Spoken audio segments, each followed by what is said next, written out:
Black Mirror Season 7, Episode 1. Is it any good? It is good, but you're going to ask yourself a lot of questions like, why did they do that? Couldn't they have done this instead? And things like that. They're conveying ideas more than they have seemed to have thought out the logistics of this situation. Quickly, what is it about? Wife goes into a coma. Husband pays for a subscription service that saves her life. Shenanigans ensue. We know how subscription services go. Review over for all of you that just left. For the rest of you, let's talk about it. Oh, would you do it? Would you pay a subscription service to save your spouse's life? I believe she has some kind of like brain tumor or whatnot. This company advertises to him that they can basically copy the part of her brain that has this affliction, but the copy lives on their cloud server. They have to pay a certain sum amount. I can't remember how much it is, but it's not too big, it's not too small. It's enough to be another bill. On its face value, it sounds okay, right? Like, hey, I'm saving my wife.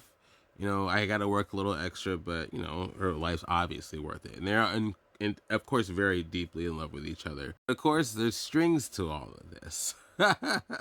For example, she sleeps much longer. I think at first she starts sleeping an extra 2 hours a day. Secondly, there's a point of which they start to advertise through her. Yes, this review is brought to you by Netflix. It's not. I'm just giving you an idea. Like that. Like they just kind of right through her mouth. And it can be about whatever she sees. She can be walking down the hall and see somebody's shoes and start recommending a brand of shoes or whatever. And what makes it worse is she's a teacher, like a teacher of young children. So, you know, not good. I'm going to get into some spoilers here. So if you want to leave, go for it.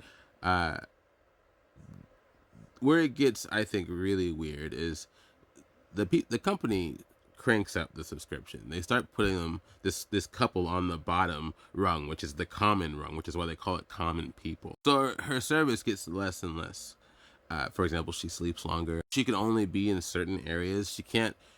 If she moves to a certain area, she'll just shut down. She's tired all the time, even though she's sleeping all the time. Yes, she sleeps more and more. And meanwhile, the husband, he has to start working more and more and more, and he just can't keep up with the bills and the payments. So he resorts to, and this is kind of a funny TikTok link up here. He joins an app, a program of which he does silly stuff online, like live, for money. But in this thing, it's not just silly stuff, it's gross stuff, like drinking his own lemonade. Whoa, it's so, mouse traps on the tongue. It gets worse and worse. And my wife and I, we couldn't help but wonder. I'm probably gonna do another review with her later on this one. They are a couple with no kids, and they have a nice big house.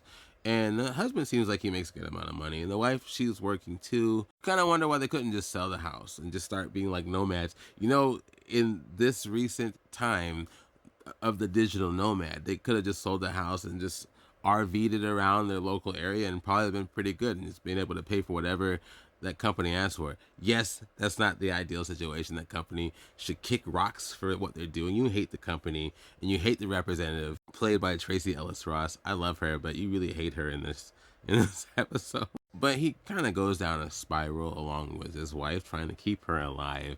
And they probably didn't need to do that in this way. This episode, it does get indeed quite dark. Still, you get the feeling we don't like subscription services. I can see them doing this in the near future for sure. Check this out. Let me know what you think. Share this with your friends if you like it. And yeah, we'll talk later.